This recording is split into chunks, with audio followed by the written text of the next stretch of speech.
Bismillahirrahmanirrahim. Alhamdulillahi Rabbil Alameen. Wa salatu wa salamu ala rasulihi. Amma ba'du. I greet the listening audience with the greeting of peace. Assalamu alaikum. And I am Salim Mumin, the director or founder of Mali, the Muslim American Logic Institute. So today I'm going to be making a presentation on Joseph. Joseph in the line of ascension. That is the theme of these presentations that we're making. I guess we're making them weekly. So, Joseph, I'm going to say at this time, in this, in the ascension, represents vision, or we can say psychic vision. It's the vision that is in all people. In fact, Adam, being the first immortal, being the mortal man, Adam, all of these prophets are actually Adam in his progression. And it's a progression that's found in all people. So here Joseph is representative of vision. So in the surah of Joseph, the surah is even called Joseph, Allah says in the surah, Qala ya bunayya. And this is Joseph's father speaking to him. After Joseph kind of recognizes that he's having these visions. So he shares it with his father. And his father responds by saying, "Oh, my son." But when he says, "Oh, my son," when you look at the word bunayya, it looks like he's saying, "Oh, my two sons." It looks like the door, "Oh, my two sons." Though he's only talking to one son. We find the same language in Abraham. When Abraham and his son, when they reach a certain point in their striving, he says, "Ya bunayya," "Oh, my son, surely I see it in a dream, in my sleep, that I am to sacrifice you." But we know Abraham has two sons. But he's saying, "Oh, my son," though he's speaking to one son, it looks like it's two sons. And also other places in the Quran we see this language, two sons. So, in our vision is like two arrows that shot from one bow. The two arrows, but the two arrows, they go out as one arrow to its target. Vision begins with two eyes. It begins with two eyes that gives us vision. That's how it starts. It leaves the face from two eyes, but it goes out as one to reach its target, or the objective, or the destiny. The two are reconciled perfectly, hitting the target perfectly as one vision. There can be nothing for humanity without an enduring effort and the striving will reach its manifest destiny, which we're taking from the idea of Abraham and his son. To reach this destiny, goal, or objective, one must have vision for the future, or at least one in a group must be blessed with vision. We can't go anywhere as a group, or even as people, or as a family, unless someone in the family has vision. They can look down the road and they can see the objective for the future for themselves as well as for the whole group. This is in every individual. It is Joseph that is blessed with vision and the interpretation and application of that vision. Just as Allah has created in the man to be able to remember or reflect upon the past. All of us can do that. All of us can remember and go back 30 years. If I give you the date, 30 years, and I give you the month, and I give you an event that we all can go back to in our minds. We can envision the past, but not in detail, as we see with the trial of the government official. They go back 30 years or so, then they tell him about an event that occurred 30 years ago in a party, and you did such and such. He can say, I remember vividly drinking a Coke 45 beer, vividly drinking, and can tell you how cold it was, but I don't remember this woman. There's no way I remember this woman. I don't remember that event, because your vision doesn't allow you to have all the details that far back. But you can go back. Such is it with psychic vision for the future. The human being has also been created to have a vision for the future, to set goals and objectives to reach his destiny. The ability may be stronger in some than others. Just like we can find right now, some of us receive pensions. I'm imagining my audience. And some of us are receiving Social Security checks.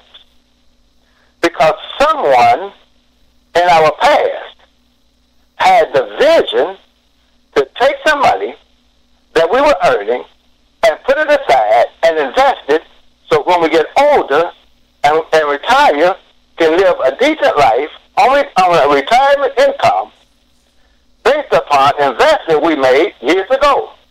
Because we didn't have the vision or the sense to look that far down the road and prepare for retirement. So they prepare for retirement for us because they have the vision. The government has vision. So the government takes our money and the government invests the money. And the government has to look down the road and have vision down the road. Someone in government has to have it to say when these people get older, they will be able to receive a Social Security check. Not only do those of us who work and contribute to Social Security receive a check, but those who did little work or practically hardly any work, they receive a check also. This is what I'm calling psychic vision. So Joseph is the one depicted in the ascension of being very strong with this characteristic. That Joseph's vision is so good, like Muhammad the Prophet, the President, peace be upon both of them. Their vision is so good that Muhammad the Prophet, he could have what we call a night vision that we're talking about. And in this night vision, it's a vision. He could describe, he can go from Mecca to Jerusalem overnight and come back in a vision. That his vision is so keen and so precise that he can tell his companions about Jerusalem. That in the future of the time, when the companions go to Jerusalem, they say, this is just like he described it, as though he came here physically himself. That's the type of vision the prophet had. It's in all of them. And it's also in us. We may not be as precise as the prophets. And the judge, or the one who's being considered as the judge, or have been accepted as judge, whatever, he can go back too, but he can't be as precise. Someone could be there and they say, yeah, you remember. A friend of mine He said, hey, Joe Giles. You remember Joe Giles from CNN? Went to school with him. You remember? I remember when you used to do so-and-so with Joe Giles. That's how I don't remember. I cannot remember Joe Giles. I can't remember him. For to save my life, I cannot remember him at all. But my friend said, you remember. We used to go do so-and-so with him. I can't remember. That's just the way it is. My memory is not that keen. But he remembers the event. I don't remember the event. But I remember us being in school together, me and him. I remember we did things together. I can remember that event. Joseph is the one of the two sons. There are two sons. Joseph is the one of the two sons that his father is addressing. Specifically, we have the son of the left who shows spiritual strength, and we have the son of the right that shows material strength or rational strength. Joseph's brother of the same mother. Now Joseph had more than one brother, but there was one brother of the same mother whose name is Benjamin. And Benjamin, the name Benjamin means the son of the right. Benjamin is the son of the right. Therefore, Joseph is the son of the left. That is, he is the one with the strong spiritual nature. And that spiritual nature he has is in his vision. He demonstrates more spiritual in his vision than he does rational or material in his visions. It has become a tendency in man when his goal is to establish community life to sacrifice or kill the son of spiritualism and advance the son of materialism, or we can even say socialism. We have this word bunaya. This word bunaya has in it the idea of structures, or building, bunaya, for sons. And it's our sons. It's our sons that we look upon to be the builders or the structures, those who will structure society, build. It's in our sons. So Joseph, we could say, is representative in one leg, the left leg, in terms of, we could say, man in his spiritual or social life. The right leg is man in his economic or political or business life. And they represent the structures that carry the society.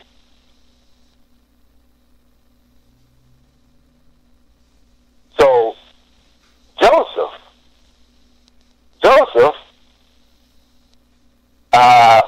or man himself need both legs. They need both legs to carry society. We find the same motif in the two sons of Adam, where the one who's responsible for the economic, the business, and political structure to kill the one of the spiritual or social son. We find that in Cain and Abel. The son of materialism has killed the son of spiritual or socialism. And we find this motif throughout the Quran. We find this motif in Abraham and his son. That Abraham, when he reached a certain point in their strategy, as the Quran says, Abraham was willing to sacrifice his son because he found him too spiritual and not enough rational or material thinking in him to help establish the community life.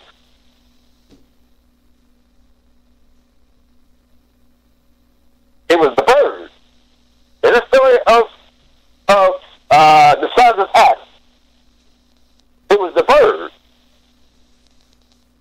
that killed his brother, that showed the son killed his brother, how he should have put his brother in the earth. He was scratching the earth where the blood was, showing man's social life. The bird was showing him how he should have been able to show his brother how to take his spiritual attributes and put it into materialism. Show him how to take his spiritual nature and interpret it into the life of materialism. Also, we find that it was Joseph's brother. Again, Adam is Joseph. Joseph's brother, who told the others not to kill him because they were going to kill him. Just like in Cain and Abel. They were going to kill him. But he learned this time. He killed him the first time. This time, he said, no, don't kill him. Put him in the earth.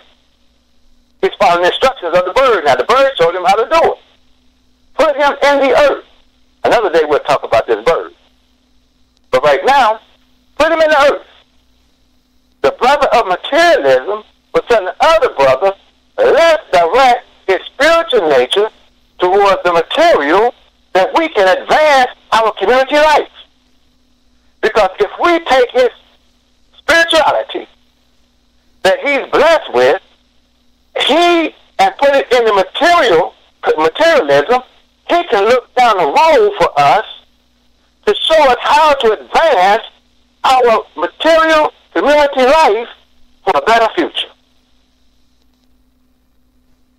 Eventually, Joseph is placed over the warehouse.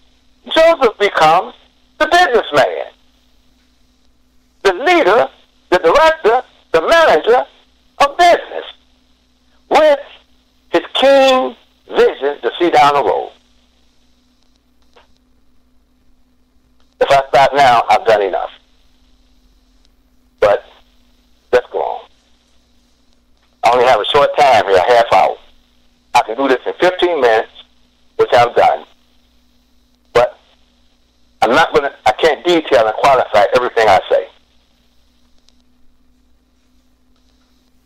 From what we have said, we can say that our spiritual nature can be used for guidance to get to the best future for us in building community life in this material world. Let me say it again. Our spiritual nature can be used for guidance to get to the best future, or to have the best future for us in building community life in this material world. It has to be in our sons.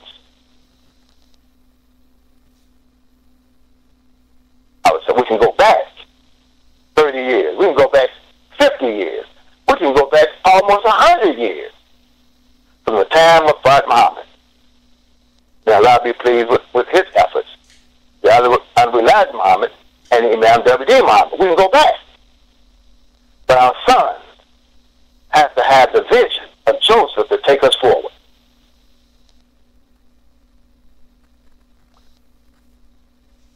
This is the one way for us to have respect, honor, and a life of decency after all that we have experienced as a people.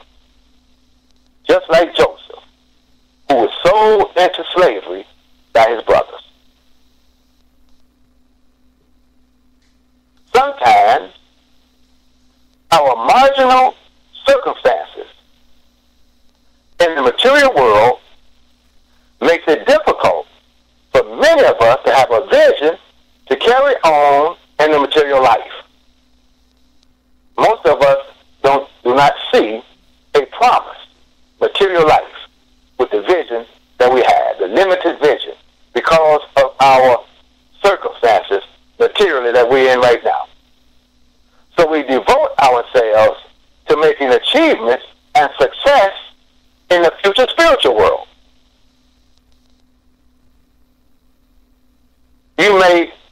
hear people, or even Muslims, or religious people in general, putting more emphasis on getting rewarded and making for yourself a life in the future, the hereafter, more so than have a vision to be successful in the life of this material world in the future. Though the life of the hereafter may be seen as being more spiritual than material.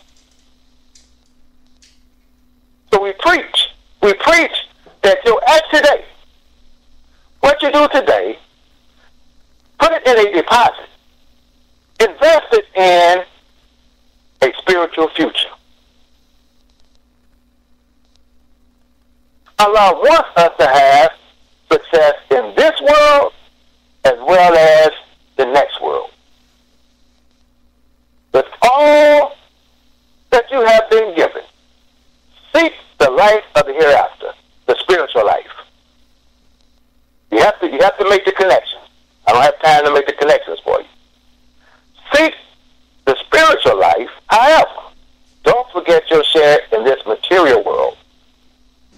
We understand that our material life can affect our spiritual life.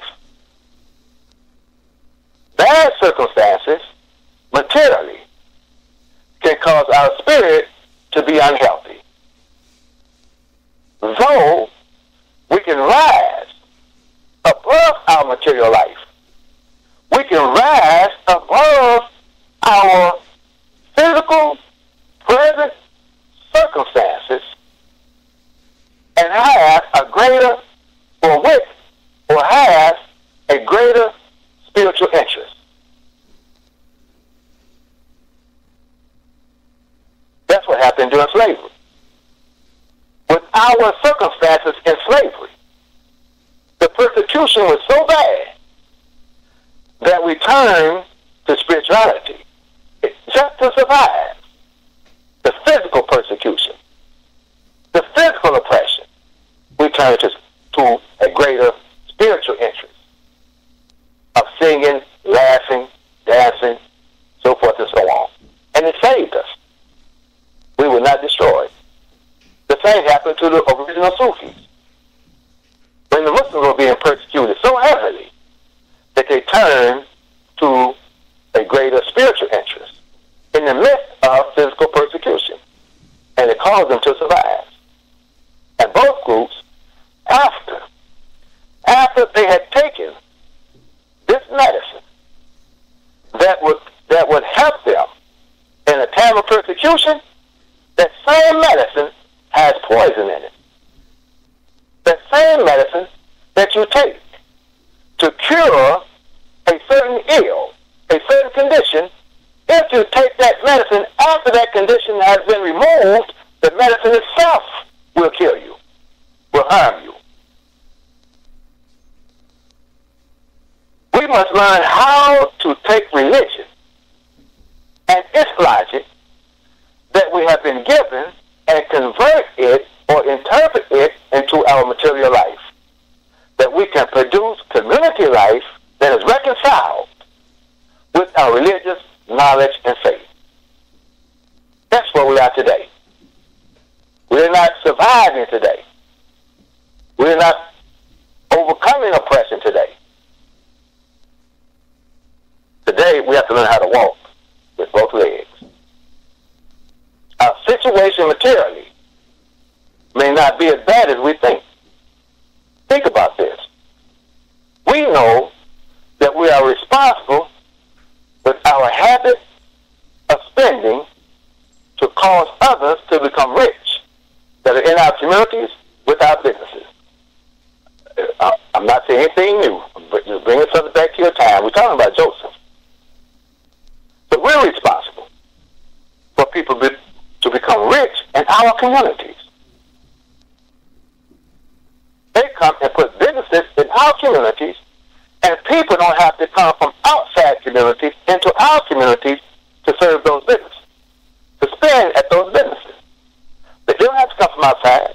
Our communities alone will cause the people of those businesses to become rich. That should let us know that we are not materially poor. A true materially poor person cannot cause another person to become rich. But the problem we have is that we are poor stewards of finance. We do not know how to take a church on every corner, practicing advanced spirituality, how to come out of that church and put it into our physical, material, community life. Church, mosque, either one.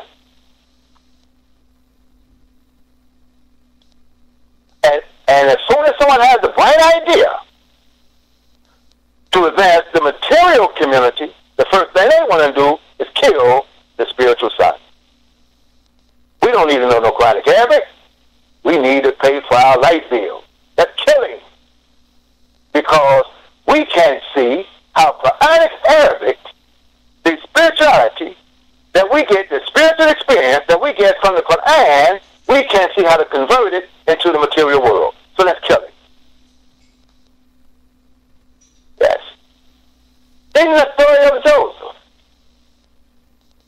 it is not the rich man speaking to us. He is not telling us that the earth, the material world, is something that should gain our interest in religion. Are other people outside of us. I'm not going to turn us on to the natural, to our own natural economic heritage. And I'm not talking about reparations. They're not going to tell us that we have a rightful share in the material world. When you see, I hope I don't offend someone because this is not my format. I'm not on my own format. So I'm talking to my own people. When do you go to a fundraiser, crowdfunding, and you see a table of money people, big money people, of other people, and they're going to donate to the fundraiser? When do one of them get up and remind us that you yourself have the economic heritage in you, that you yourself have a rightful share of the material world? You yourself have a right to be rich like us. They're not going to tell us that we have the natural makeup of a business, to have a business heritage, a financial heritage. They don't tell us that. They give us Quran and Hadith about just give. And we're the ones receiving. He is not going to tell us that if we are interested and put our minds to have business success, that we can learn to read the scripture, have a respect for our own human morality and intelligence, to follow a discipline, that we too can have wealth. How many come to us? How many have you heard come to poor people and say that to them? It's not going to be put. Well, he's not. How many of them are going to put us in a hole, like Joseph's brother did? Put us in a hole with no water in it. It's putting us in the material world to wake us up to our material responsibility with our advanced spirituality. Who's going to do that? Father Muhammad did it. After him, we don't even want to mention him. And nobody else want to mention him. It is not the rich people we're always looking to for help that will tell us that. They're not going to tell us that. It is Allah that is speaking to our mind. It is Allah that tells us that whatever He has deposited into the nature of one human being, He has deposited in all of us.